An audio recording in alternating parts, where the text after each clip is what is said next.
This podcast is sponsored by CFA Institute, the global association of investment professionals whose mission is to lead the investment profession by promoting the highest standards of ethics, education, and professional excellence for the ultimate benefit of society. CFA Institute serves a global community of investment professionals working to build an investment industry where investors' interests come first, financial markets function at their best, and economies grow. The Chartered Financial Analyst credential is the most respected and recognized investment management designation in the world. The views expressed in this podcast do not necessarily represent the views of CFA Institute. Hello and welcome, everyone. I'm Patrick O'Shaughnessy, and this is Invest Like the Best. This show is an open-ended exploration of markets, ideas, methods, stories, and of strategies that will help you better invest both your time and your money. You can learn more and stay up to date at investorfieldguide.com. Patrick O'Shaughnessy is a principal and portfolio manager at O'Shaughnessy Asset Management. All opinions expressed by Patrick and podcast guests are solely their own opinions and do not reflect the opinion of O'Shaughnessy Asset Management. This podcast is for informational purposes only and should not be relied upon as a basis for investment decisions. Clients of O'Shaughnessy Asset Management may maintain positions in the securities discussed in this podcast. I really underestimated the impact that this podcast would have on my life. I owe a huge thank you to everyone listening, especially to those who have shared the ones they've enjoyed most with their friends. I haven't done a single thing to, quote, market this show. It has been 100% organic word-of-mouth growth, so the large audience size is thanks to you all. I deeply appreciate it. What I appreciate even more, however, is that the show's success has pushed me to be more thoughtful about what admittedly remains an informal process, searching for the most interesting people I can find that will share lessons they've learned with me and with you. Were it not for the podcast, I would never have met most of the people you hear each week. Some of those guests have become dear friends, including the two in this week's episode, Ted Seides and Brent Beshore. Ted and I flew out to St. Louis to spend a day with Brent. While we are all passionate about investing, we've had very different careers. Ted in alternatives, hedge funds, and fund of funds, Brent in lower middle market private equity, and my own in quantitative equities. What we share is a passion for investing in general and a deep interest in where the asset management business and profession is going. This conversation starts like most episodes, a somewhat structured exploration of the investing business, but morphs to be a bit more fun and informal as we work our way through a bottle or two of wine. In the latter half, we talk about how to dissect an industry, common features of good businesses within a given industry, books we'd like to write, books we wish existed, and things we've learned in our careers. We spent a long time talking about Ted's famous bet with Warren Buffett, but I've removed most of that and saved the conversation for another time. You'll hear us reference it here and there, mostly giving Ted hell, but rest assured we will explore the entire thing in more detail at a later date. I could spend all my free time having conversations like this one and die happy. Thank you again for listening and sharing, because your doing so has allowed me to find people like Brent, Ted, and many others, and led to friendships which have quickly become an important part of my life. For show notes, visit investorfieldguide.com/Brent and Ted, all one word. We begin in the middle of a conversation we are having on the future of hedge funds and the fees they charge clients. Please enjoy this conversation with Ted Seides and Brent Beshore. But there's some structural headwinds that hedge funds have today that they didn't 9 years ago, most notably the level of interest rates, which imposes a cost to getting in business for the generation of returns in hedge funds that has nothing to do with the market. So with short-term interest rates at 1 or 2%, you're earning nothing or negative on your cash, whereas 9 years ago, short-term rates at 4 or 5%, you were starting off up 3 or 4%. So there's a big cost at the beginning. The fee argument's a funny one because fees are certainly coming down for hedge funds today. Where do you think they are? What's kind of the spot market? Spot market's probably still close to 1.5 and 20. I think that hedge funds are highly concentrated. They're still in the hands of the 200 large funds that are, call it, north of $1 billion, and that's roughly where that fee is. The incremental fee is a lot less. So a new fund starting out has to offer incentives to get in business, and even in the last week since the letter came out, there have been a wave of announcements of larger funds starting to cut their fees. Yeah. But for the most part, you're at a downward trend starting at, call it, 1.5 and 20. Where do you think that's going? And Brent and Ted and I have talked a lot about this in the next 5, 10, look out as far as you want. one of the sentiments out there now is if you're any good at investing, you'll get rich pretty quick and you won't need to charge management fees. So the vast majority or all of the compensation when you're investing someone else's money should come from carry, above a hurdle or not. But that seems to be a common sentiment. At the same time, you've got this issue of funding a business, and without management fee and very competitive labor market for talented people and hedge funds, your advantages can get eroded pretty quickly without management fee income. So what do you think that transition is gonna look like? We talked about this a little bit last time, but with Brent here too, it'd be fun to talk about the future of asset management and where we think we might be heading. Yeah, well, we know where the direction is. We know the direction is down in terms of, call it the fixed cost, the management fee. And often that gets offset either with longer duration of capital or maybe even higher incentive fees over an appropriate hurdle. Less clear how we get there. I think one of the things that's happened is if you go back 10 or 15 years in hedge funds and just think of it as a business, so we'll get Brent in here quickly. You had a business with a high profit margin. Hedge funds were making 15 or 20%. Markets were less efficient. And the 1.5% management fee was dwarfed by the returns you were generating, or whatever you're paying in dollars, just dwarfed by kind of the total profit margin dollars of the business. But then as returns came in, because markets got more competitive, it's gotten more and more clear that fixed cost is just too high as a percentage of the returns. And so I don't think that's going away. What it means is that the $3 trillion vast dollars that are already allocated to hedge funds don't require the high management fees they've had historically. But to your point, Patrick, that makes it really hard for a new entrant to get into business because they need something to fund their operations. So we know the direction. I'm not sure how it gets there and when. Brent, from your seat where you've been doing it in a very different way in the private equity world, pretty much by yourself, outside this kind of institutional asset management world, from the outside looking in, what seems right or absurd? What do you think the future is going to look like? I think it's interesting. I think the world's moving much more towards heads I win, tails I also lose, or at least that's what I hope moves towards in that direction. I think there's a lot of misaligned incentives, whether it's been in venture capital or private equity, certainly in the hedge fund world, where you have a relative outperformance, whether that can be tied directly to luck or to skill is part of the debate, but you end up getting into this, heads I win, tails you lose. And I think hopefully those are going to evolve. I mean, I agree that Ted says, how do you get there though? I mean, I think there's a lot of institutional inertia.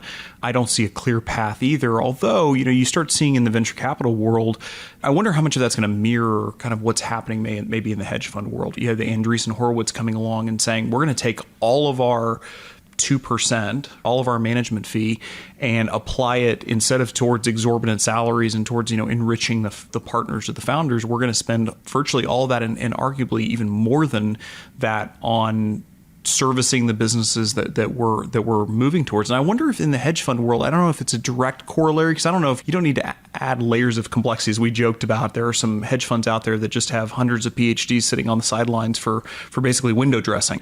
I certainly hope we don't get into the world where it's mostly just window dressing, but that somehow the fees that are taken up front on the management of the actual assets are going truly towards that and not towards the enrichment. That's not where you should make your money, basically. Yeah, it's a complicated problem. And I find it especially interesting in the private equity world, too, where arguably what you do, imagine you had some pot of money right. That was effectively management fees, that the return you could earn and then pass on to your investors by deploying that management fee income could be huge.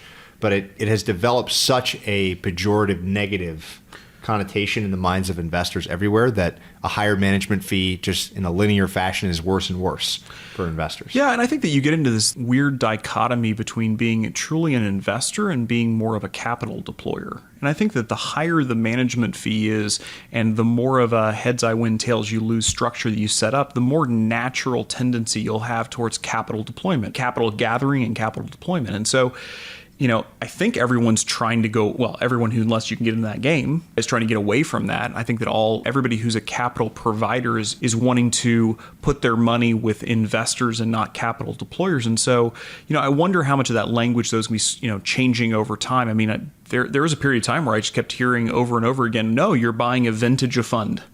That's what you're doing. Well, that's just capital deployment. If you're just buying a vintage, then basically what you're saying is, yeah, we're going to get you into what everyone else is getting into, and let's cross our fingers and hope it turns out well. I mean, I don't know how much you should make if that's your job. I mean, I think there should be in the future, hopefully, a premium put on true investors, people that are generating, not to get too technical, real alpha, as opposed to sort of the wins and the lucks, the way the luck bounces over time. So I don't know. I wonder how those things are going to evolve. One of the weird things is how fees tend to be in roughly the same ballpark, whether you're talking long only where it's 1%, that's coming down. The weighted average is probably 70 bips or something like that, or in hedge funds where it's 1.5 and 20 for enormously dispersed outcomes.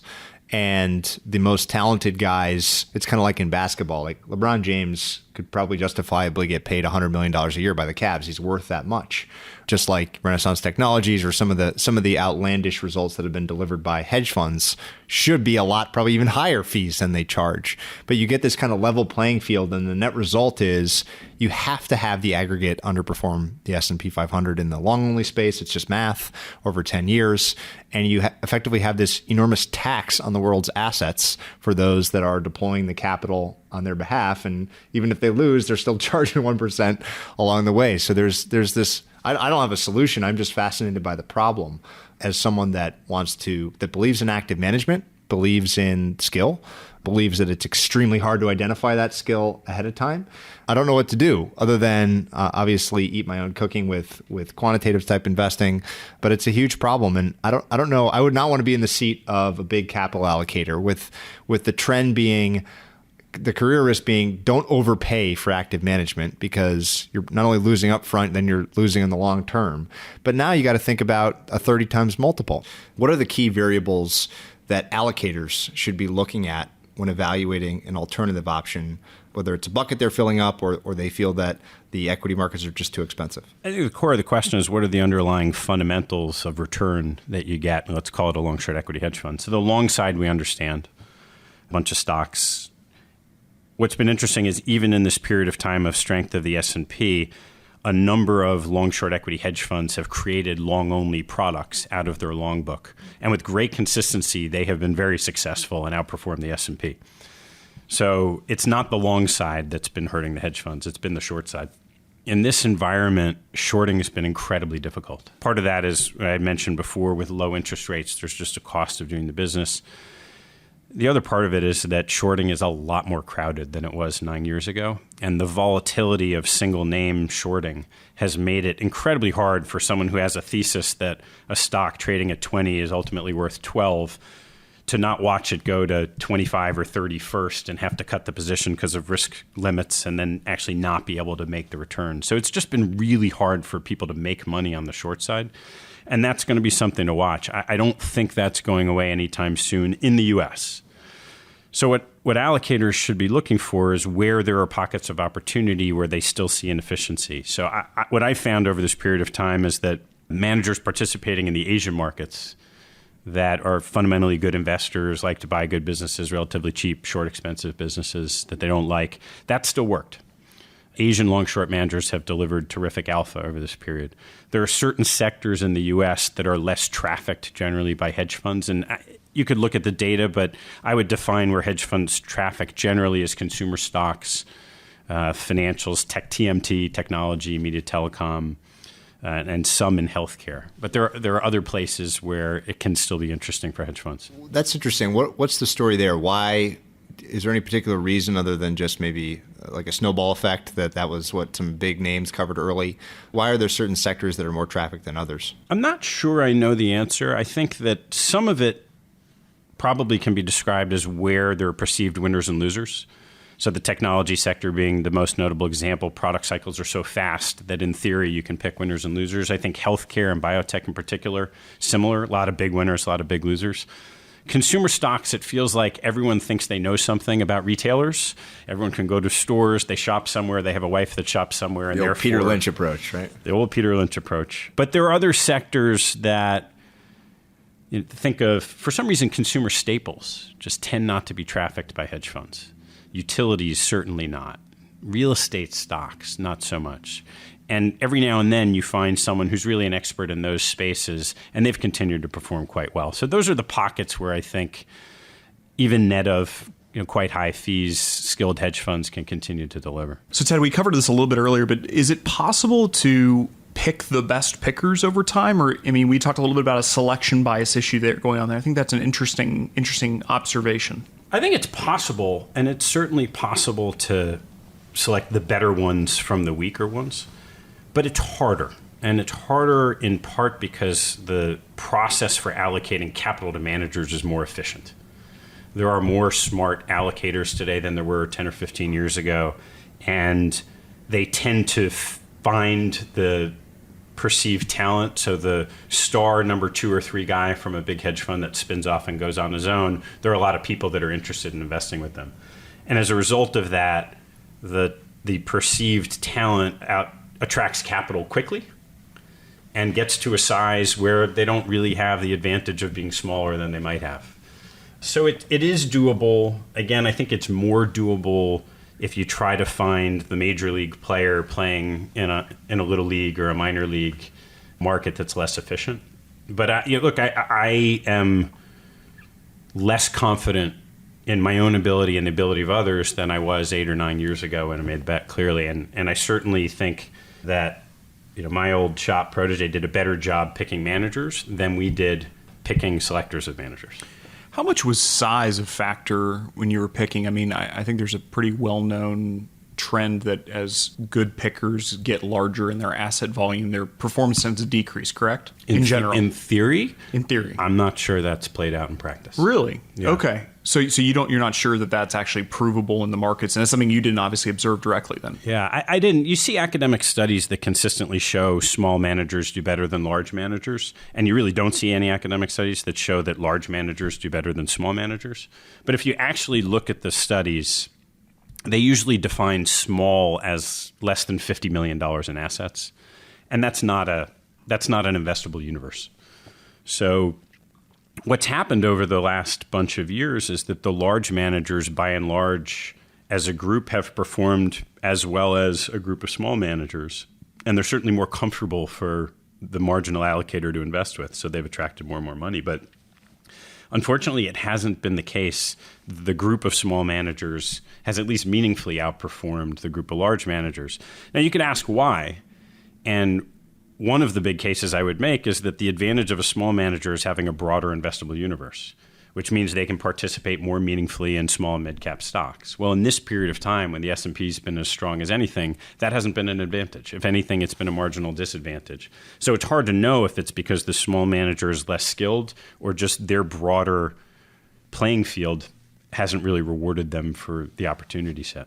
It would certainly seem, we look at a lot of this data, that effect of the simplest way to think about it is take the Russell 1000 or the Russell 3000, whatever your broad benchmark is, take the cap weighted return minus the equal weighted return.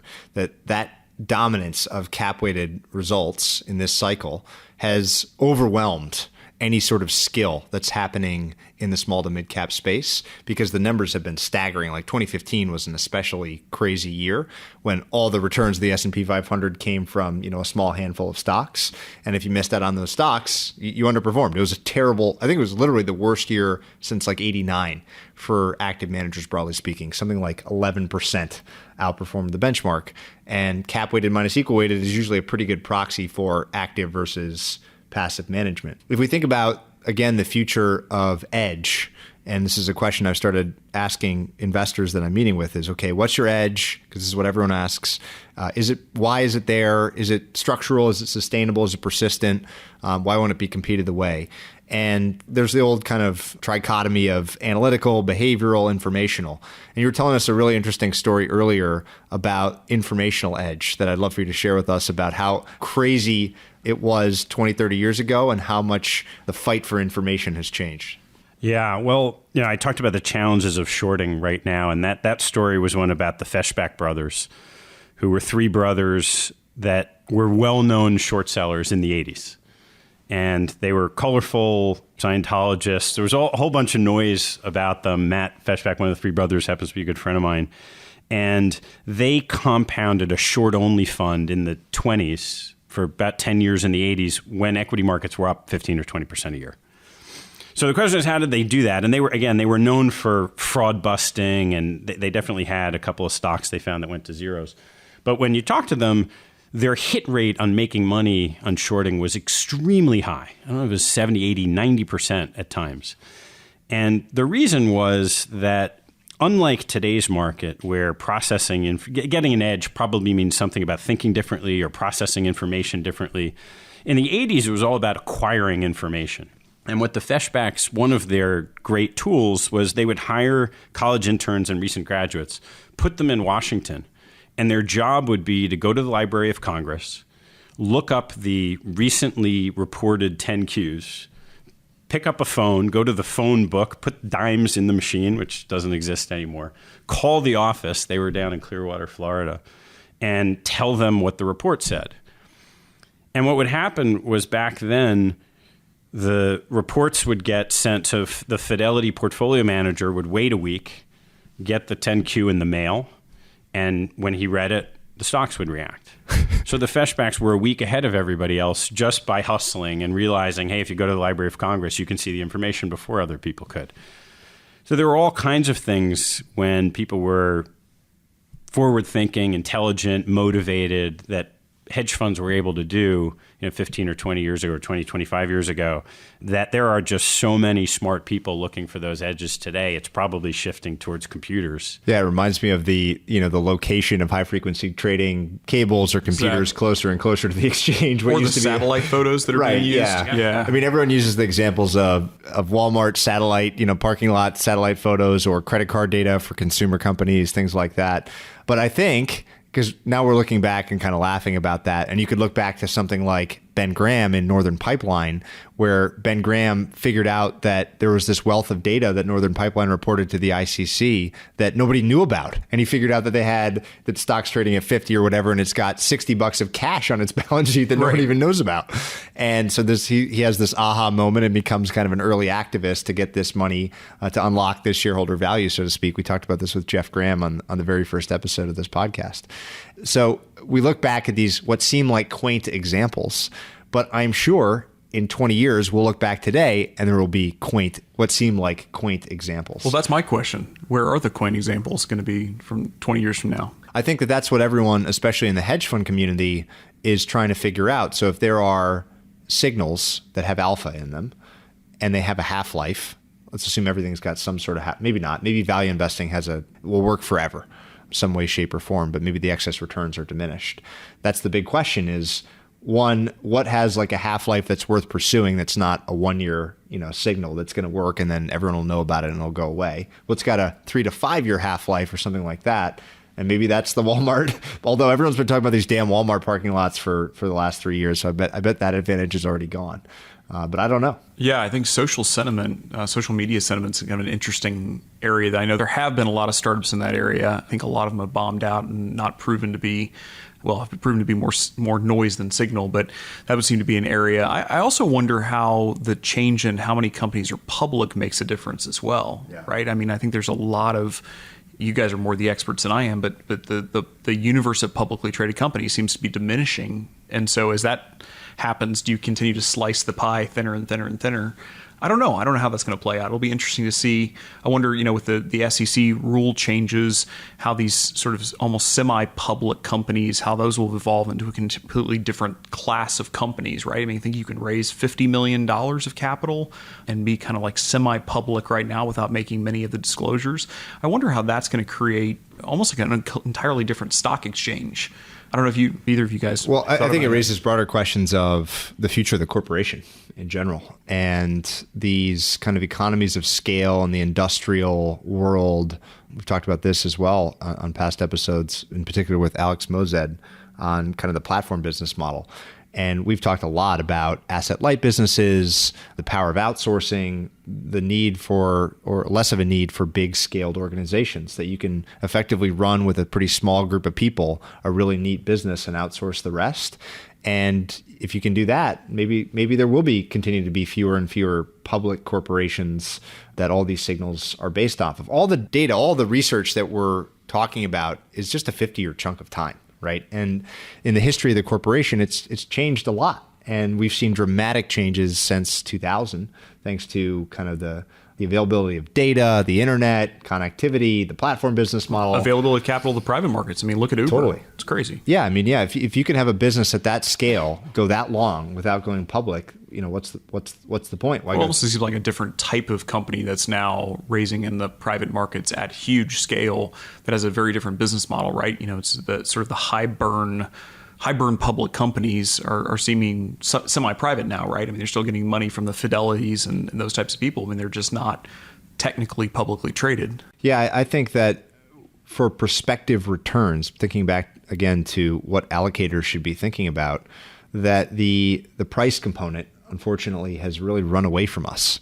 And that's great when a low fee instrument's delivered really strong returns, 14% returns, you said, for now quite a while. And now you've got a batch of somewhat seasoned investment people who have seen nothing but, I barely saw, in my career, I started right before the crash. So that was my first experience. But since then, it's been kind of hunky-dory. It's been fairly straightforward and a straight line up and to the right. And we get conditioned on these sorts of returns. Unfortunately, with those returns come outlandish prices. And so the question I'm asking everybody is how to think about valuation. At some point, a 30 times multiple, the earnings yield on that is so paltry relative to inflation that the associated risk just becomes too much to bear. And so it seems to me like the most important thing is to think about value today. Now I'm extremely biased because I'm sort of a value guy at heart, and that's what the data suggests you should be. But that's why I've spent so much time with Brent, with others that you'll hear in upcoming episodes about private markets. I know there's a lot of hair there, but at least there you can see businesses trading at more responsible multiples. So maybe we could talk a bit more about that. And what we haven't done in past episodes is really explore particular industries.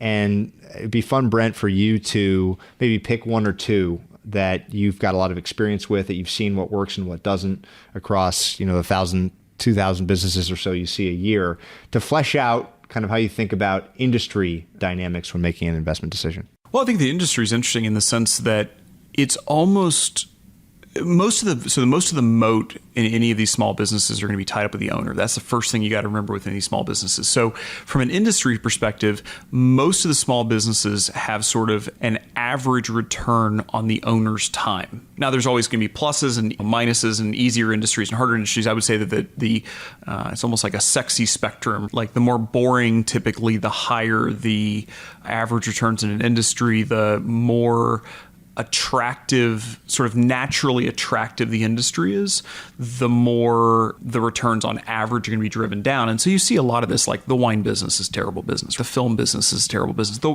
restaurant industry on an individual basis is a terrible business because you can go and interact with any of those products and think, oh, wow, this is a great business to be in. I think I'm going to quit my job doing whatever and go work in that. No one has their, roof replaced on their home and looks out at some guy nailing shingles to your roof and says, you know what, I really hope I get to replace that guy someday. I mean, it just doesn't happen. And I think those are the fundamentals that drive, we're sitting here laughing, but those are the fundamentals that drive a lot of human behavior, is just what looks attractive and what do you stumble into. So from an industry basis, I mean, I think naturally from a value standpoint, there's definitely an incentive to get involved in less sexy industries. Now, when you get down into sort of the individual industry, regardless of whatever it is, you're going to find a really interesting chain of value where the most obvious places to participate are typically the lowest return. And then you've got a whole bunch of providers around that obvious place that typically have higher returns, right? So if you talk about the real estate industry, what's the obvious thing in the real estate industry? Will be a realtor. Well, the real money in the real estate industry is not in being a realtor, it's selling stuff to realtors. I mean, that's the kind of the joke that exists. Same thing in, even if you take an industry like the wine business, which I said is typically a terrible business, there are plenty of people in the business or in and around wine that make a tremendous amount of money and have extremely successful companies. One of the companies in my backyard that's an incredibly successful company supplies barrels, Missouri oak. worldwide. It's an enormous business, and it's so under the radar. But do you want to necessarily be in the whiskey business or the wine business? Those are the obvious places. The places you make the money are in the barrels or the steel rings that hold the barrels together, or whatever the thing may be, or even the wine transportation business. We've actually seen a couple businesses that specialize in the transportation. So I think that those non-obvious, the more non-obvious the role is in the industry, the more protected it's naturally going to be. So it's a good point, which is that it's less about searching for particular industries that have favorable economics or investment opportunities, but probably every industry, even the glamour ones, have subcomponents, component parts, business to business type businesses, which nobody has any idea exist, probably never even think about when buying the bottle of whiskey or the bottle of wine, but which have the most favorable economics. Yeah, absolutely. And I think that it goes increasingly now into the software side. I mean, there's a lot of amazing software businesses that are built on helping very boring operators, like the pest control business. Well, there's software providers that all they do is specialize in helping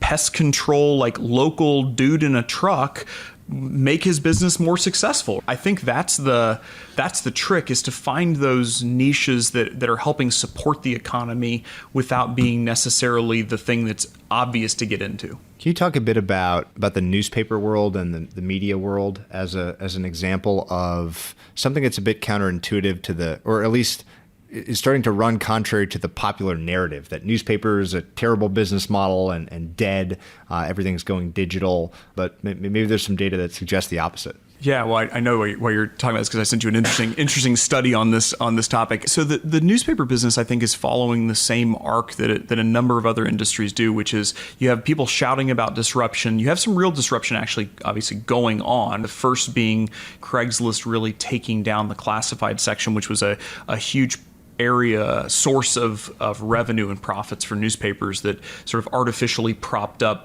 the editorial side and maybe help take pressure off the ad side.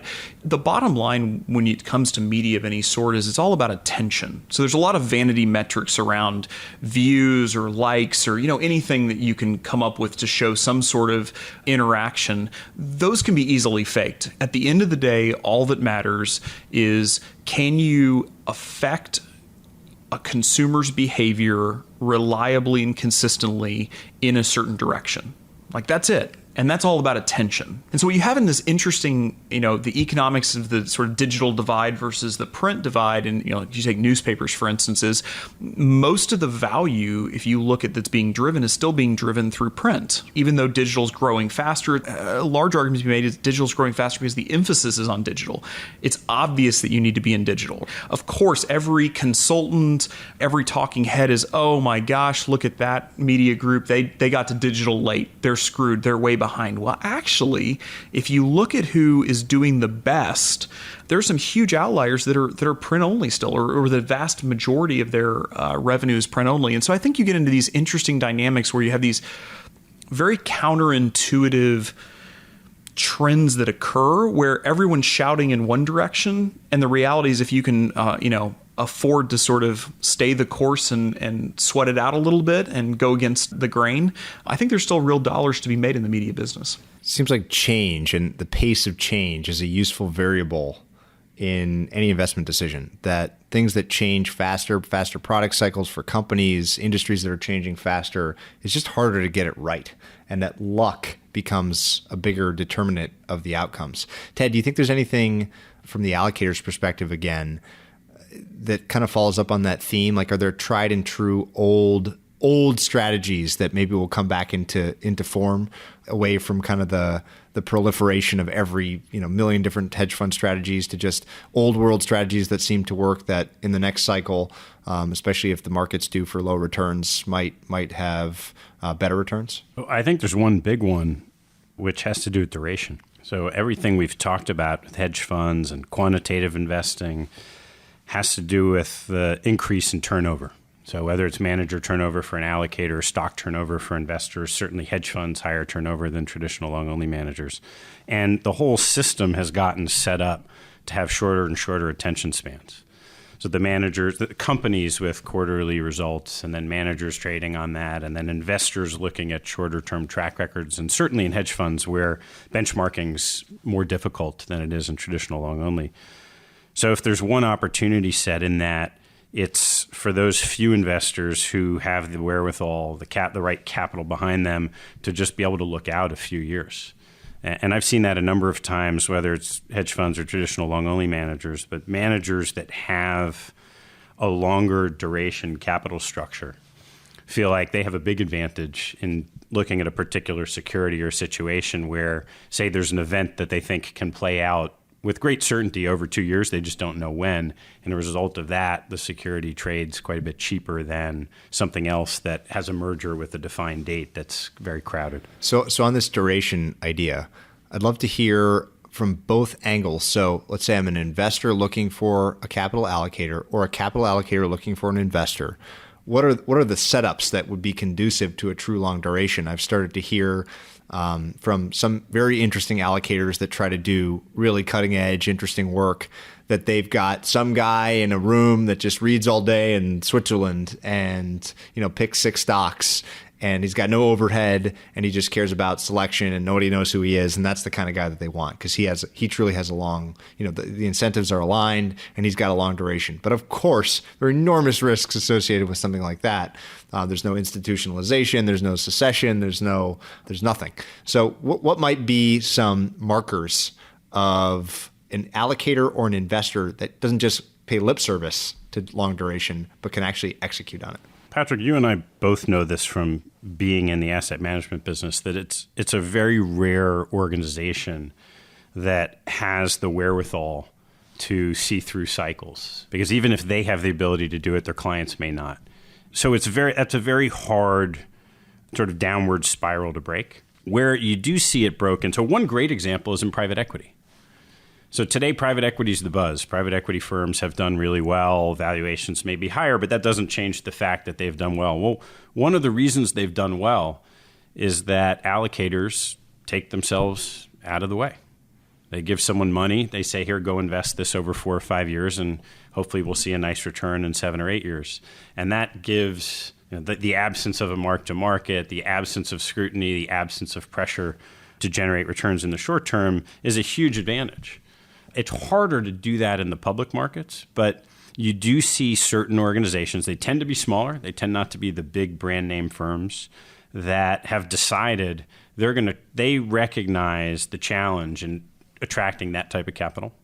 They recognize the challenge in knowing it's a more limited prospect universe of potential allocators that will withstand volatility. And they nevertheless set up their businesses so that they'll only be interested in attracting that type of capital. So they may have a long-term lockup. As the easiest example of hedge fund land, there are a few funds that'll just say, look, I'm only taking 3-year money. And that dramatically shrinks the potential size of their business, but they believe that will allow them to generate higher returns. And if in fact they do, then they'll have a more stable business over time. Brent, from the perspective of somebody as an investor yourself, who at some point might take outside money, what would be the most important features of a partner that you were looking for if you were deploying somebody else's capital? Yeah, I would say that long duration obviously is incredibly important. Being able to, well, especially in the area that we get into, it's so hard to get into the deal. I mean, I think that's the thing that's underappreciated. When you get into a great deal, the fact that you have to get out of it so quickly. I mean, even private equity, you talk about long lockups, and that seems short to me. The fact that it's just so funny, like the language is the same, but the duration is completely different. I mean, I think about getting into a business and thinking I'm going to exit out of it in 3 or 4 years, I mean, which is sort of a normal cycle. There are so many decisions that you should be making. Well, I shouldn't say should. It depends on your time horizon. You could be making that would help the business in 5 or 10 years that are materially different decisions than you would make if you're planning on selling it in 3 or 4. And if you're planning on holding it in perpetuity, assuming the business continues to perform well and you have great relationships and all of that, it just seems like pure insanity to put some sort of artificial marker at the end. So I would say duration, definitely key. The second thing is, sort of a counterintuitive application of aggressiveness is how I would describe it. I think something that'd be very attractive for us is being with us in the good times or the up times. And I would say now is it's a good time to buy a business. It's a good time to sell a business. It's sort of not weighted one direction or the other. I think it's all situation dependent right now. The next downturn, sort of we discussed earlier, it's going to feel like the mosquito at the nudist colony. It's just time to go nuts. And counterintuitively, most capital providers shrink back and try to sit on the sidelines. And, everyone claims to, when blood is in the streets, you go and buy. Like, no one does that. No one actually does that, I don't think, or very few. We want to be in a position, regardless if we take outside capital or not, we want to be in a position that we have capital and the guts to go out and be able to buy when others are selling and need to sell for very good reasons. Health issues, you can't time out. Marital issues, you can't time out. None of us get out of this life alive. It's just, things happen. And we want to be in a position when there are less buyers out there, that we are the buyer of choice always, but especially in those times. So I think that's an incredibly attractive thing as well. Totally switching gears just to have some fun for a few minutes. What do you think each of you guys has changed the most on? We talked a little bit about this last time, Brent, in the last, say, 2 to 3 years, in terms of some long-held belief about investing or the world or how you conduct yourself, that's very different. And Brent, last time you said just kind of being more understanding of people from their perspective, putting yourself in their shoes as a popular one. So maybe I'll ping you for another one. But something that, as we're all listening to stuff like this, and I listen to a ton of podcasts, I read everything I can get my hands on, I talk to as many people as I can, I look at as much data as I can, wanting to learn. What are some of the long-held beliefs that you've shed in the last couple of years or even more recently than that surprised you? I think that I have a newfound appreciation for how hard everyone's job is. So everyone thinks their own job's hard. And then you look around and you see the highlight reel of everyone else and you say, oh, well, my job's hard, but surely his is easy, or heck of a lot easier than mine. And it's interesting because, when you fly at 30,000 feet, which is basically what you're doing when you look at other people's lives or other people's jobs in particular, I think it's really easy to get yourself in this weird situation where the grass always looks like it's greener for everyone else. And the interesting part is we've dived into all of these companies over the years, and we've gotten to interview hundreds and hundreds of executives and lots of different industries. And, I've gotten to work with a lot of different people. Everything is hard. That may sound like an obvious or, kind of like, well, no kidding, but I think it's highly underappreciated. Anytime anything appears easy, it's because you either don't have enough information or you got lucky. And I think that's really been a driver for me of balancing my opportunity costs and understanding that most of the value that accrues in any situation is sort of powering through the dip that inevitably occurs when the newness of something wears off and you get into the weeds and you start grinding on something and you realize, wow, this is a heck of a lot harder, heck of a lot more complicated. The dynamics are completely different than I had expected. And you sort of realize that the easiest thing that what you feels like you should do is reverse course, turn around, go down a different path. And as I've done that, in my career, every time I've reversed course and gone down another path, I've gotten to the exact same position where I'm like, well, now this is hard. Well, I had no idea. Well, now I want to go back and do the other thing because I've now forgotten how hard that thing was. Why did I come down this path in the first place again? So I'd say that's kind of the biggest realization I've had as well. It's definitely in the last 2 years that I was introduced to Don Miguel Ruiz's The Four Agreements. And the one that resonated most is the concept of not making assumptions. And the number of times I've seen someone struggling with something in a business, personally, whatever it was, that was based on an assumption that they knew something was about to happen, or they'd get themselves into a tizzy because someone was sick and that meant that this was going to happen and how difficult it was going to be. And just taking in that we actually don't know what's going to happen. And that has so much applicability for business, for investing, and for life. And it came to me in the last couple of years. There's a friend of mine who introduced me to his work. And every day I wake up trying to question what assumptions I have and realizing that I don't know half as much as I thought I did. Yeah, I think mine would be, that's an awesome one. Mine would be this idea that there's sort of a mountain to climb, a learning curve or an effort curve or something like that, where doing something interesting early on is incredibly hard and can take years. But then there's this strange inflection point past which, sort of getting over the mountain, so to speak, that all of a sudden it completely reverses course. And what was very hard, all of a sudden you get past some tipping point and becomes much easier. Isn't necessarily easy, but all of a sudden the outbound effort gets compensated for with inbound help. And the only way to make that like rule of the universe work for you is to figure out something that you really love doing and just do it without any expectation, kind of like an assumption, but expectation maybe is the better word, without any expectation of anything coming back to you ever. Something that if you just did it the rest of your life and never saw a penny or a thanks or anything from it, you would still enjoy doing, that those have been the most powerful, that's been the most powerful use of time outside of your day-to-day job. And that is impossible to understand, because I'm just beginning to understand and kind of feel it. It's impossible to understand unless you actually do it. One of the questions I've been asking people is, and it kind of runs counter to Brent's answer, but what are things that actually feel almost easy or effortless to you that look like really hard work from the outside? Because that's a great way of honing in on what you might want to do with your life. And, Brent the first time said, he tap dances to work, which I think is true. It just doesn't mean it's easy. Enjoyable doesn't have to be easy. But I think that that's an incredibly powerful way to use some of your free time. I actually would agree with you. To be honest, there are certain things that I can do that seem like no-brainers to me, that seem to be extremely challenging, much more challenging for everyone else.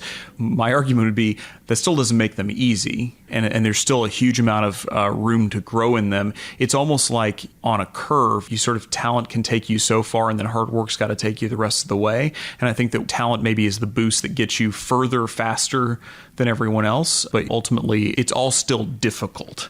And I think that expectation of you may be able to do it faster or more intuitively than everyone else or than most people, it still doesn't make it easy. So Ted's written a book. Brent has probably written the equivalent of a book. Is not writing a book. Through articles. If you were forced to write a second book, Ted, and if Brent, you had to write a 300-page book, what would you write about? If I was forced to write at this point in time, I think I would write a book about transitions. I've gone through a lot in the last couple of years, personally and professionally, in transitions, and have learned a lot from it. And I found that I seem to, like what you're saying, Patrick, people seem to come to me now that are in certain changes in their life, and I feel like I can help them. And that's just a really fun place to be, having gone through some stuff. I'm not going to write that book, but having gone through the process of writing one. But that's sort of where I'm at today, and the piece of information I think I've acquired that feels like it's most helpful to others. So what are the one or two subtitles to that book? What are the big categorical, useful, or replicatable, is that a word, lessons for dealing with transitions effectively? Nothing's coming to me right now. How to lose to Warren Buffett and still wake up and look at yourself in the mirror? Or is that not, no? Is that not too soon? Is that too soon? I've ripped the mirrors out of my house. I think one is a concept I heard of from the Headspace app that we talked about sort of the last time, which is that if you have a day where it just feels like it's cloudy inside your head, you have to remember that there's always a blue sky above that. So you might not be able to see it at that point in time, and you might not be able to see it for a while, but it's there. It's always there. And that's a big one when people are going through tough times. And the other for me is the importance of both reaching out for help and getting outside of yourself. So when anyone's going through a tough period, they tend to stew in their own challenges. And one of the tools I found that's helpful is in that moment to think, who can you reach out to and call that might need your help?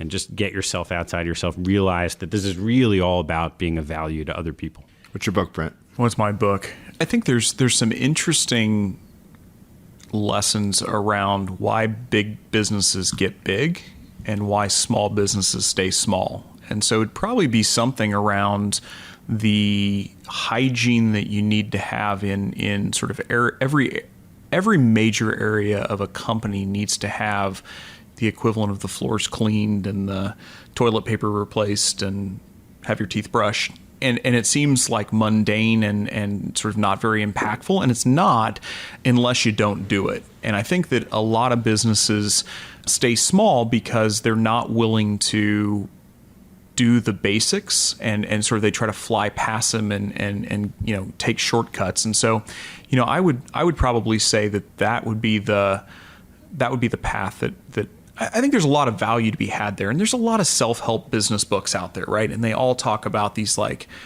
theoretical strategies around what you need to do and how you need to do it. And I think that so much of it is just the basics of where is cash coming from? Where is cash going? What is consuming cash? What is consuming cash poorly? And just cleaning everything up. Unfortunately, I see so many businesses that we examine that are unsaleable because they just have such bad habits deeply ingrained in them. We jokingly called this hygiene alpha earlier, which I think hygiene alpha, which is a term that I've now coined. Yeah, but it's like building to scale. Yeah, it's a powerful concept. There's that really hokey titled book, How to Double Your Profits in 6 months or less. I think the author's name is Bob Pfeiffer. Don't Get Divorced? Yeah, Don't Get Divorced is a good one. That's how to have your assets. Sorry. and apparently it is the one of the handbooks that Brazilian private equity firm 3G hands out to its managers, and it really is about hygiene. And if you're interested in this idea of hygiene, business hygiene, it's probably the best book or the only book that I've come across that's anything close to that. And the simplest expression of the idea is that you should maximize strategic costs, which is defined as anything that might contribute to growth, to revenue, earnings growth. You should want to outspend all of your competition in those areas, and that you should cut every other non-strategic cost to the absolute bone. And if you can do those two things, some of which is vicious, and it's what was your term last time? That synergies are firing someone and losing less than their salary, right? So it can be kind of cold and vicious, but it is a little interesting heuristic for thinking about how to use that idea of hygiene to get a better business. Well, I think it's actually on the upside of that. So, most people focus on the downside, the synergy, the cost cutting, all of that. I think on the upside, it's extremely spot on. A lot of people don't realize about, for instance, advertising dollars is you want to spend till the marginal utility of that advertising dollar is virtually zero, because Uncle Sam is paying for half your advertising dollars by the deductibility of it. And you're able to build a moat around the business through outspending, outmarketing, using different channels. And that's something that's just not widely appreciated, especially in small business. And I would call this a layer above hygiene, but it's pretty close. I mean, big businesses understand that there's a reason why Geico, for instance, under Warren Buffett, has exploded their advertising dollars. I mean, absolutely exploded them. It's not because he's an idiot. It's because it works. And so when you find something that works, you want to maximize the use of that tool to its fullest extent. And I think that's the exact opposite of how, for instance, most business owners think about it. They think about it as like, okay, what is the minimum amount I can spend? Because every dollar I spend on advertising is coming straight from my bottom line. And in essence, that's the weird counterintuitive nature of a lot of these investments that people don't understand, that you're actually harming the business and you're not maximizing the value of the business by not spending the dollars. Now, you have to have good metrics and you have to have good, strategy around it, and you have to have talented people that are working, with you on it. And that's a whole separate discussion that we could have about the survivorship bias and selection bias of service providers to small business, which I think is a huge problem that goes sort of unaddressed in the nature of, if you have a $100,000 ad spend, the only people that you can hire to spend that $100,000 on your behalf probably aren't qualified to spend the $100,000. And so there's this weird chicken and the egg issue that goes on. And I think that's where a lot of these small businesses stay small. I'm going to invert the book question and instead ask if you could somehow produce out of thin air a book of extremely high quality on any given topic where you haven't found that book yet. What topic would that book be on? I would say that the book that I'm most interested in, that I still feel like hasn't been written, is around incentives in businesses. So there's been a lot of behavioral psychology books written. Daniel Pink, synthesized a lot of really good literature in his book Drive, which I think holds considerable merit in some instances. And, we found, unfortunately, it doesn't hold as much merit in other instances. And that's no fault of Daniel Pink at all. In fact, I greatly appreciate his contribution. I would love to see just how different managers, different situations are incentivized that are working out well. One of my mentors and somebody I really respect, Peter Kaufman, who runs Glen Air out in LA, has an incredibly straightforward structure for how he incentivizes his company. And the discussions I've had with him around that, he's paying his line workers, if you want to call them that, the people who are in the factories producing product, considerably more than competitors, and generating above average profit margins. So when you kind of come at it from what I'm going to call 3G mindset, you're like, how can that be? That doesn't make any sense. Well, the incredible magic that I think he's harnessed that is underappreciated is that he's perfectly aligned the incentives between the line workers and the executives. Everyone's eating from the same trough, and the metrics are the same. And so everyone's aligned in what they're trying to achieve. And from his mouth, he says it's a 5x, 10x gain that you get. So it's not a 20% gain. It's not a 30% gain. It's, 500 to 1,000%, greater. And so I'd love to see more examples of that. I'd love to hear competing thoughts, because I don't think there's no right or wrong answer. I think a lot of it's the art of it.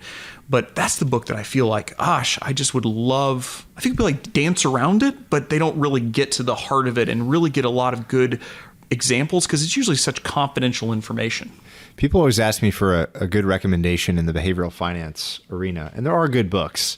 But the trouble with all of them is that it's a collection of studies, who knows how many of which we can replicate. We know this huge replication problem we're going through in the psychology literature for sure. And you're right, there's never been a good book that actually says, okay, here's how you can actually use some of this information. Yeah, I would absolutely love it. I think I came up with 2. Excellent. I got 2 too. You got a lot more time to think about it too. I had a lot more time to think about it.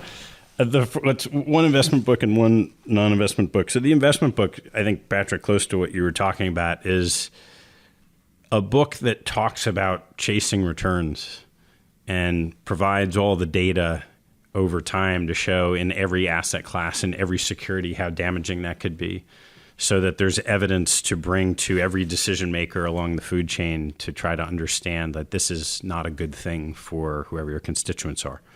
So I don't know if that's wrapped into behavioral finance or it's evidence-based or whatever it is, but a fairly simple book that proves what we all know, but we all think we're the ones that are the exception to that rule, but that somehow reverses this short-term dynamic. Before you get to your second one, the funny thing about that book would be that the current answer to the question of what everyone's chasing is the S&P 500. And I think that idea, which is, again, if you go stack up every major investable opportunity right now and you stacked them by trailing 8-year performance or whatever it is, the S&P is going to be close to the top of that list. And everyone thinks that it's this obvious, easy investment decision today, but it is in its own way a performance chase. And anyway, that would be an interesting last line of that book if you updated it often. Like, oh, and by the way, here's the thing that if you buy it, you're committing this. Maybe it won't work out that way, because sometimes, like we saw in the last 10 years, you can start with a great performance and it can continue. So it might work out that way. But odds are that the performance chase today is the broad U.S. market. Yeah, I'm not big on market predictions, but I'll make one anyway. So it worked out so well for you last time. Exactly. Thanks. I was going to say, who do you want to wager with this time? Let's just go ahead and get that on the record. All right. Me and Brent will split it. Too soon? Too soon? Too soon. Too soon. Too raw. One of my former partners, Scott Besson, who later ran Soros's family office, has this wonderful line that he says, "When the boats tip too far in one direction, it has a way of righting itself." And it's very hard to know why this indexing movement should change. I don't think it will. I think it's a big trend. Why the S&P should roll over, I don't know, but it will. I don't know exactly when, but it's coming, and we kind of can all nod our heads in agreement. So a sober reminder that I will be right eventually. Maybe I was right, but too early. All right, the last book. So this is something, I think the two of you are probably too young to appreciate this, but that's okay.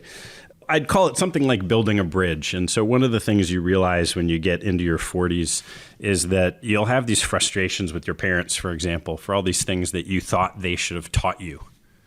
Because, they're your parents. They're supposed to teach you about life and all these things. And one day you wake up and you realize, well, nobody taught them.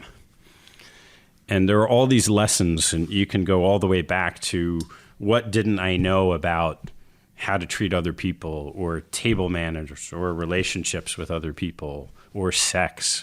Can I say that on a podcast? Sure, of sex, all these things that you thought you should know. So someone should write a book that says, here are all the things that when you're adult, you realize are common knowledge that you may not have been taught because your parents weren't taught, because their parents weren't taught, but this is sort of common knowledge and everybody should know that. Like, don't make bets with billionaires? Oh, too soon? Too soon?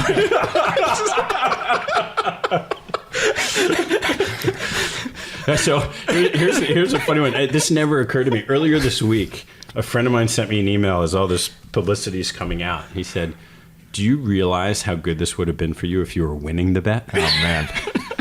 It's pretty good even in loss. Yeah. It's good marketing. Woulda, coulda, shoulda. So I've got two as well. I've had the longest time to think about it. So the first one would be very hard to put together, and it would probably have to be like a bunch of co-authors. But Brent and I often, really, it's one way, Brent giving it to me, sharing PDFs or long summaries of industry dynamics, of kind of what the key variables or levers are in a given industry. And let's say I'll use GICS's classification that there are in public markets probably 60 or 70 industries, and then maybe 124 sub-industries. I would love a book that was 5 to 10 pages on each of those 60 to 70 industries to understand the change, the current state, what matters, what doesn't matter from a qualitative, from a quantitative perspective. I think that would be an incredibly valuable to think about, that idea of Munger's idea of mental models. It's sort of like an analog to that just to understand the basics of how every major industry operates. It's always fascinating. And usually it's the most boring ones that are the most interesting. Studying oil and gas services companies or something like that, which sounds incredibly mundane, is anything but. And I think that would be a long book, but it'd be fascinating. Well, I think that information is so incredibly valuable that the only people that are currently getting it are the custom research projects that all these research companies put together, where they have this. It's the same information, but they twist it a tiny bit and repackage it and then sell it for $10,000 for a 50-page report or whatever it is. I think someday somebody is going to wise up and figure out that they should put together the 25-page version that's sort of more general. And absolutely, that would be like something you keep on the shelf and come back to it. I mean, there's a book that we use in the office a little bit that's kind of like the standard for brokers of small businesses that go through it's probably, 900 or 1,000 different types of businesses. And it's like half a page to a page and a half on them. And it'll give you like the standard multiple. It'll give you kind of the big red flags. It's a pretty interesting book. Now, unfortunately, as I've thumbed through it quite a bit, a lot of the stuff's pretty much you can Google it and figure it out pretty quickly, put two and two together. But I think that the blown out version of that's more industry specific that'd be amazing. The closest thing I've seen, Michael Mauboussin put out a piece a couple months ago on base rates. Yeah, that was good. Which was really good. It was really good. It's not exactly, it doesn't really have the dynamics of the industry, but was really good for sort of the quantitative metrics, profitability of industries. Yeah, I saw a chart of returns on invested capital by industry over periods of time. Man, that chart, I have it super glued up in my office and my desk. So we've done a lot of this work and never published it on the quantitative side. Especially, I think return on invested capital is the most interesting metric at the industry level. Right. And it's pretty stunning, the divergences between return on capital and profit margins, where profit margins are at all-time highs. But in many cases, companies have used so much debt, and debt is incredibly cheap, so the interest burden doesn't look bad. But the return on invested capital at those same businesses with so much debt employed is really not that good, sort of mediocre by historical standards. And there are all sorts of these metrics that are fascinating. But when I've spent time, and I did this twice, maybe 2 years ago, where I did consumer staples and energy as two sectors that I explored. And it was an incredibly interesting exercise. I was doing it sector by sector rather than industry by industry, but it took forever. It was like a really intense. I was interviewing people. I was interviewing like hedge fund PMs to give me on the weekends to give me a sense for what was the dynamics that were important. It would be a hard book to write. I tell you what, what's really interesting, I actually tweeted about this, I think yesterday or the day before, is I feel like there's an incoming purge that's going to occur as interest rates rise, where there's so many businesses, and we see this all the time, smaller businesses, where the margins on those businesses are so low, and with interest rates artificially, well, they're just low, regardless of artificial or not, right? They're just low. As interest rates climb, the ability of the business to make up that margin is just not there. And I feel like there's just going to be this giant purge. I'm actually curious what you guys think, if it's going to be a big purge or it's going to be kind of quiet. But I mean, I think there's going to be a lot of businesses that aren't around by the sheer nature of what they're providing to consumers that has been masked by the ability to get cheap debt. I think that's totally right. And it won't stop until interest rates or the cost of capital rises significantly, because why not start those businesses, especially if you're doing it with other people's money? You're basically you're building yourself a fantastic option that's free, and not free, but very cheap. And why not? And I think that they'll be carried out feet first, and you'll have a massive purge when interest rates rise across a lot of different industries. I wonder who's holding that debt. You look at the people that are sort of supplying that. I wonder how that's going to ripple through the credit markets. It won't be pretty. No, I mean, and it'll go in every way. Right? There are these ETFs that hold high yield bonds that have a massive liquidity mismatch. So you could see pockets where you expect the pain to come sooner. The rates go up, all of this money in bonds is going to hit. Hard to know exactly what the short-term impact is on stocks, but it's not going to be good. And then all the private equity funds who have levered continuous sort of reinvestment, what's going to happen when it's not so easy to refinance the debt? So I thought of another one, which is a similar theme, and these books would all sell like 500 copies each, so these are not going to happen. But the second one, and Brent started the ball rolling on this one, is sort of a catalog of mental models. Mental models being this idea that everyone talks about, but again, there's not like a good central repository for, okay, what is opportunity cost? Why should I think about it? Why should I think about incentives? Or, pick your, as Brent put it, mental models that have the most freight or carry the most impact. I think that sort of collection, again, as a sort of collection, it would be much less interesting than a big narrative, which is what makes books actually sell.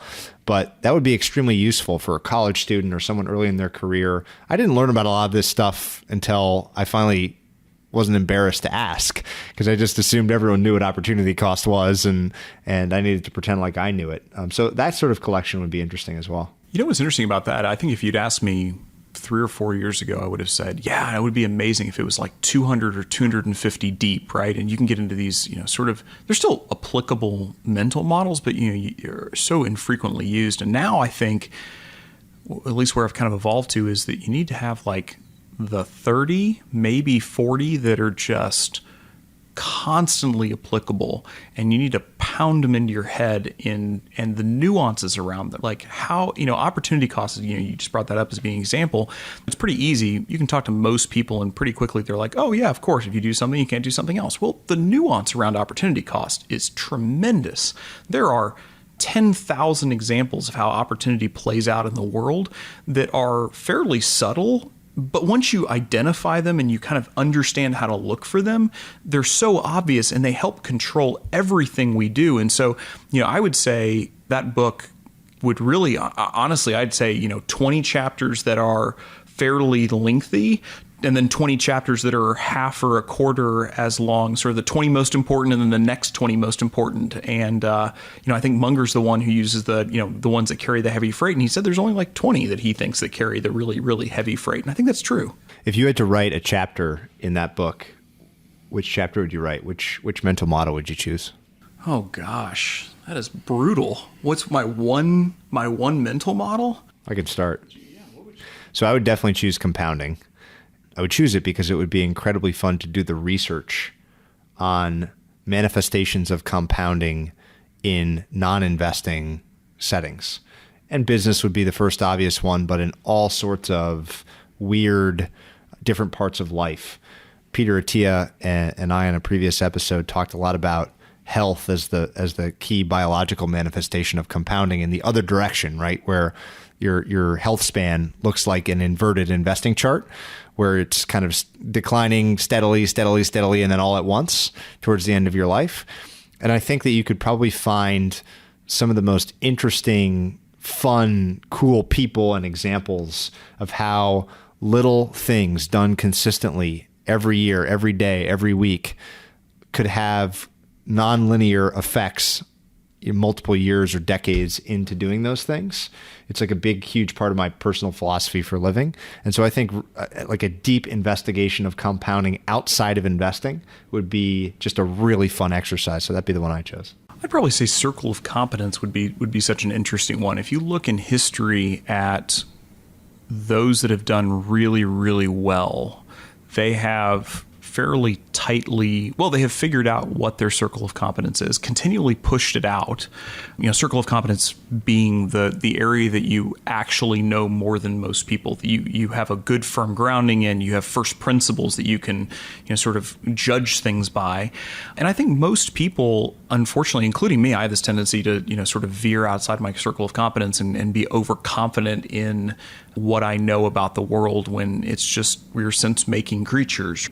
So I would say studying what's occurred when you stay inside your circle of competence, showing lots of examples of people that have maybe stepped outside their circle of competence and how to push the edges of it, I think would be I'd say that would probably be the most interesting chapter for me. The one that I'm most curious about is some combination of the 80-20 rule and this sort of instinctive blink, which kind of go hand in hand. Intuition. And to some extent, they're opposite ends of the spectrum.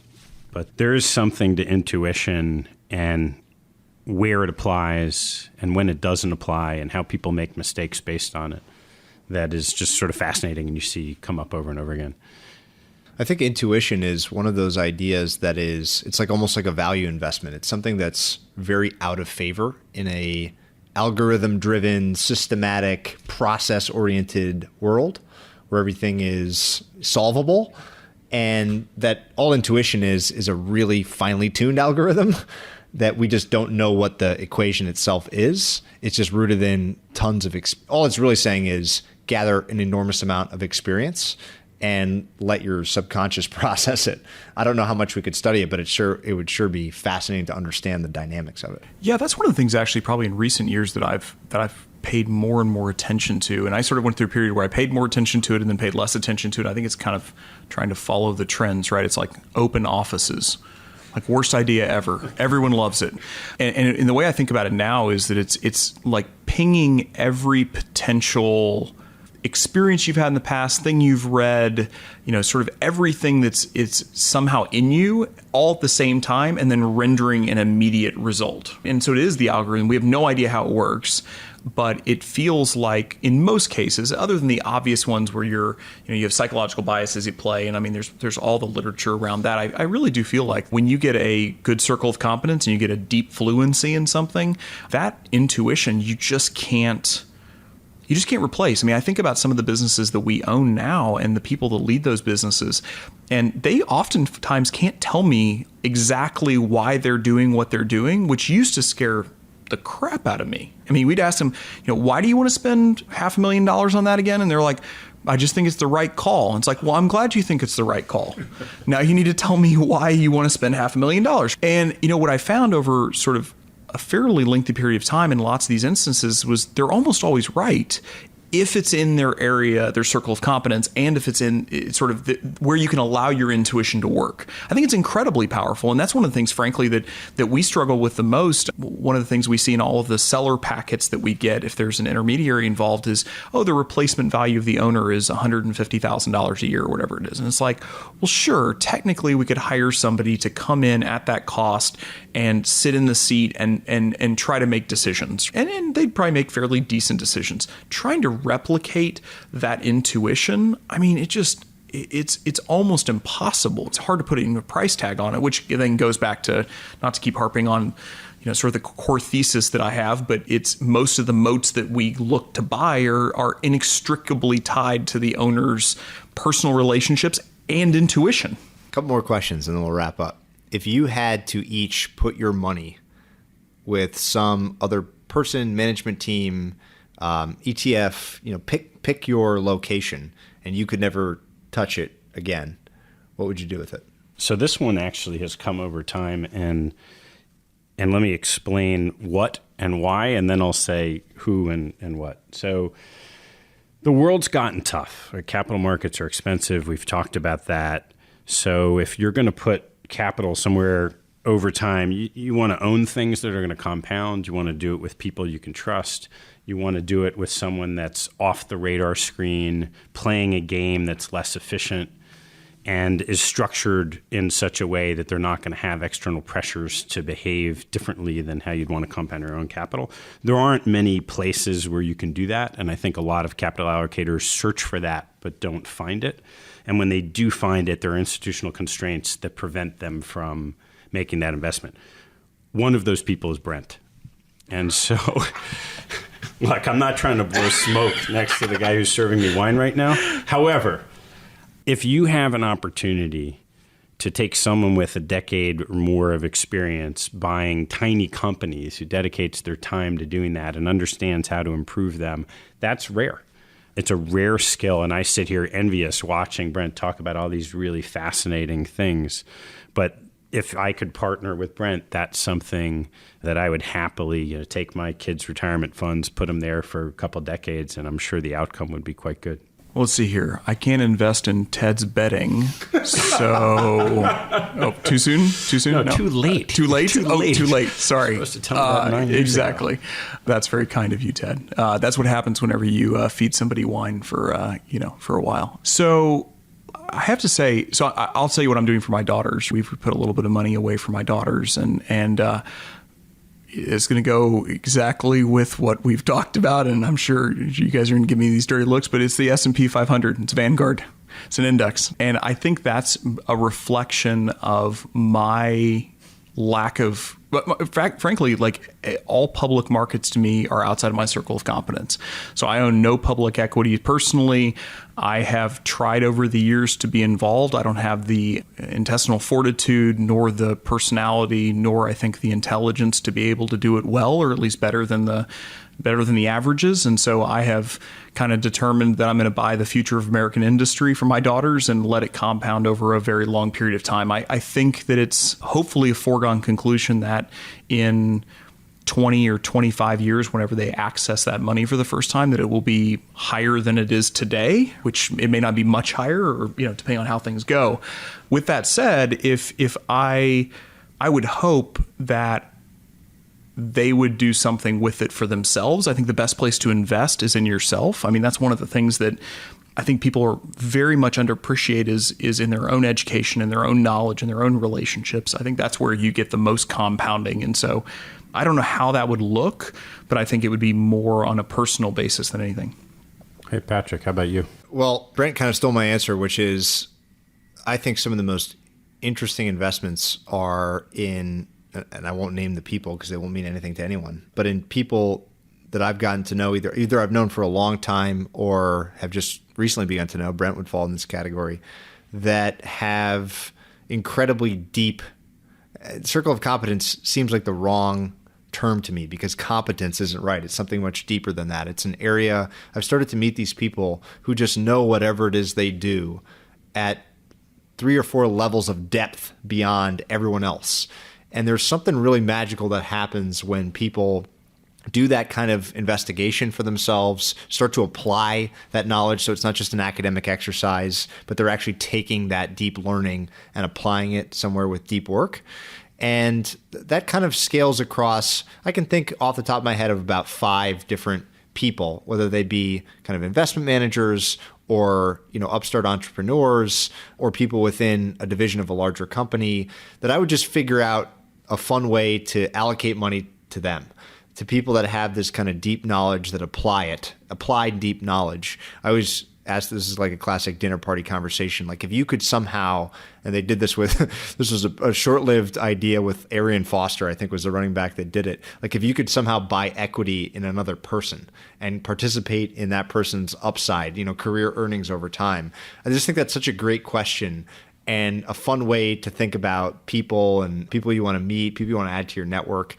And so that would be my answer, that I would kind of, just like you spread it across 5 hedge funds, there's probably 5 or so people in a variety of different places where the common theme is incredibly deep knowledge in a very particular area, something far beyond competence, who have also demonstrated that that they apply that knowledge. And it may not necessarily be all financial return. I think that some of these people will just discover amazing things, and that's a good investment as well. So sort of a hybrid answer between the two.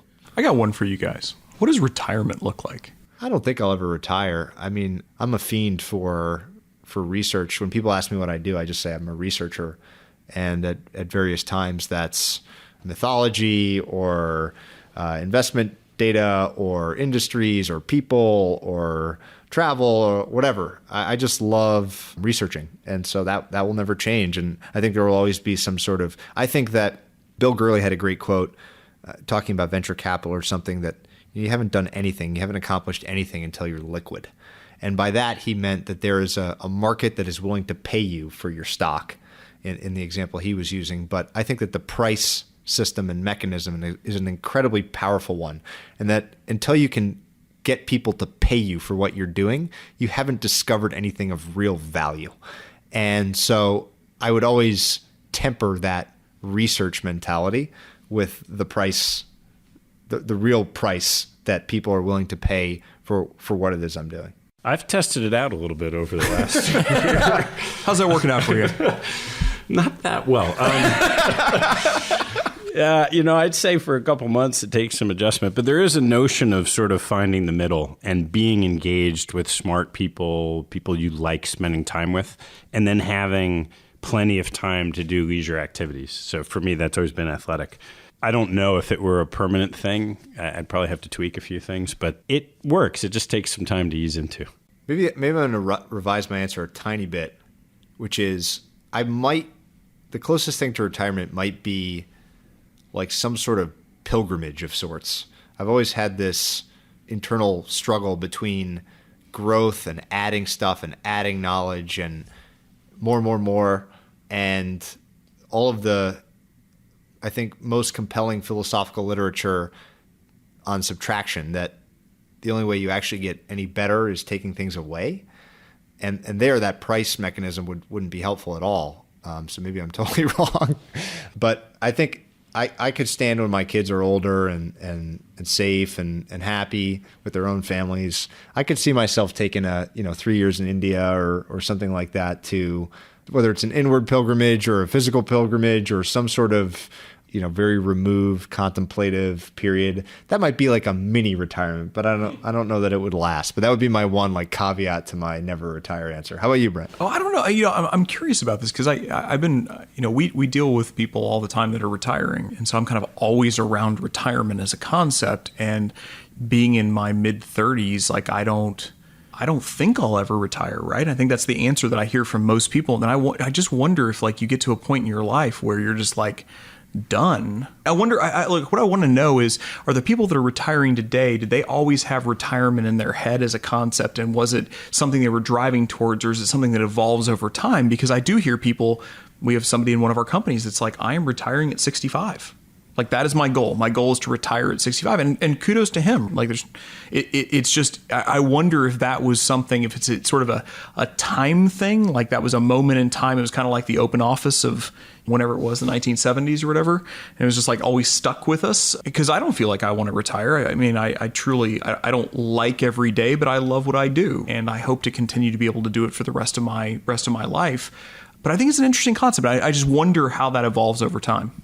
You could circle back to a mental model related to this. It's something I heard in a speech a couple of years ago.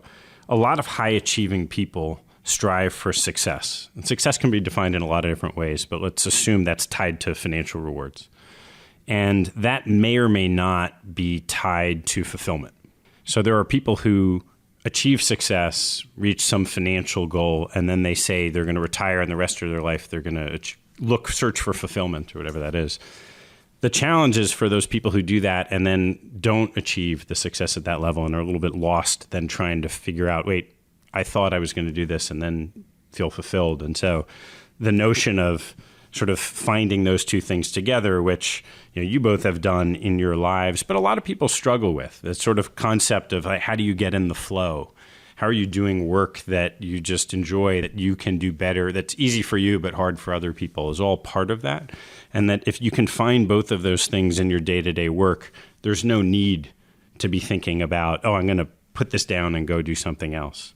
But it's rare. It's rare to find people who have had the good fortune to work their way into a career that is both can meet their sort of financial objectives to live the life they want and feel fulfilled on a day-to-day basis. I think that's the key. It's good fortune, because I look at the different career paths I could have had, and it's sort of like somehow along the way I feel like I grabbed the bus that was driving 60 miles an hour down the road, and I somehow latched onto it and went for the wild ride, because it play out the Monte Carlo simulation. It doesn't always end up this way, and I feel very, very blessed because of that. Very last question, just to leave everyone with something neat. If you had to share a book, an article, a person that you've come across with interesting or new or unique ideas, let's say in the last 6 months, what would you share with people? I'd have to say this is a little bit cheating, but this is a past podcast guest of yours, which I was the one that recommended it. It's Peter Attia. If you, I haven't been able to listen to the episode quite yet, but if you, I have no doubt it's awesome. Peter is somebody who I have gotten to know over the years and have the utmost respect for his thinking and the way he goes about analyzing, taking nothing for granted in a space that I had no idea, health, how much was taken for granted. And in many ways, I think Peter's turning things on their head and shaking up a lot of ground in the process, and doing it in a way that there's no other way to do it other than experimenting on patients that need the help or want the help, and are doing it in such a way that's just incredible. I think it's the future of medicine. I think that whenever you see what Peter's doing, it is what medicine's going to look like in 30, 40, 50 years. I'll go with one of each, and we've talked a lot about the bet, but it's been an incredible blessing for me to have gotten to know Warren and Ted Weschler and Todd Combs through this. And people can be skeptical about Warren for many reasons, hard to argue with his success. But having had the good fortune to spend some time with him, he's just a remarkable, humble guy, and just feel very, very lucky that despite looking like a fool in the media and all that kind of stuff, I've been really fortunate to have built that relationship. I recently have read a book called The Book of Joy, which is a series of conversations with Bishop Tutu and the Dalai Lama, talking about what creates joy and happiness in life. And I didn't really have expectations of in fact, the head of the lower school at my kid's school recommended it. And it is just extraordinary. Really gets you outside of yourself. And one of the things I talked about earlier, and learning these two men who have been through such difficult times in their life and yet walk around with a smile on their face, and watching them turn difficult circumstances into positive perspectives is just something I'd highly recommend. So mine is going to be, Brent and I have shared this book, and there's very few books that actually change my behavior. I usually find nuggets that are interesting and maybe I'll remember for a while and apply every so often. But there's a book called The Systems Bible by John Gall, who was actually, I believe, a doctor. Passed away a number of years ago, talking about it's sort of the philosophy of systems. And it's called The Systems Bible. I picked it up expecting to read a book about how to build great systems. And I'm a very systematic guy. And my bias was that all systems are good or mostly good. And the book is the exact opposite of that. It basically says, don't build a system unless you absolutely need to. If you're going to build one, make it extremely simple and let it evolve from simple roots to more complicated structures.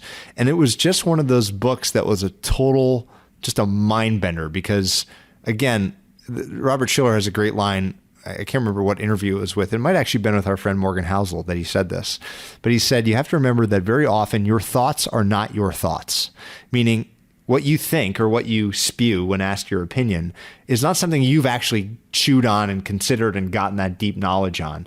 And when you realize that and you start watching yourself, it's kind of a disaster because you realize that you are regurgitating digestible common opinions without having really considered them.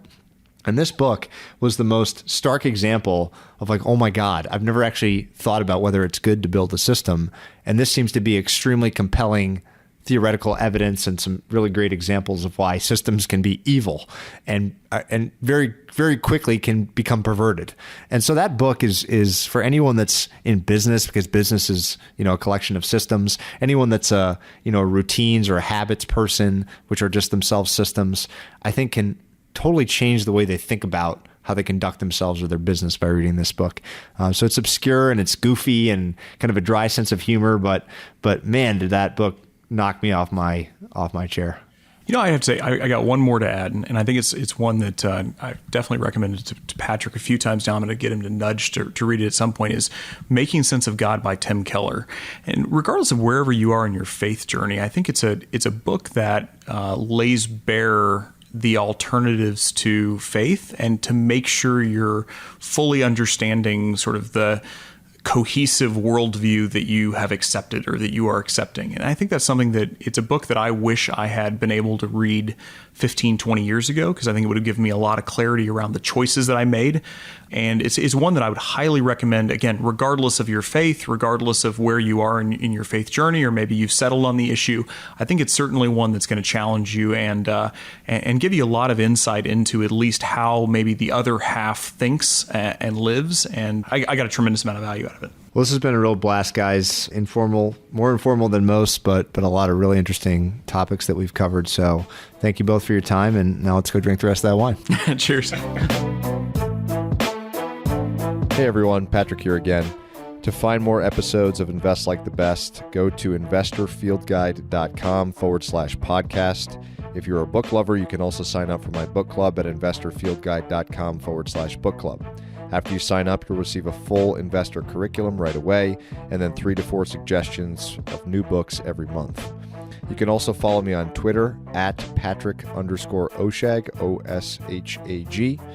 If you enjoy the show, please leave a quick review for us on iTunes, which will help more people discover Invest Like the Best. Thanks so much for listening.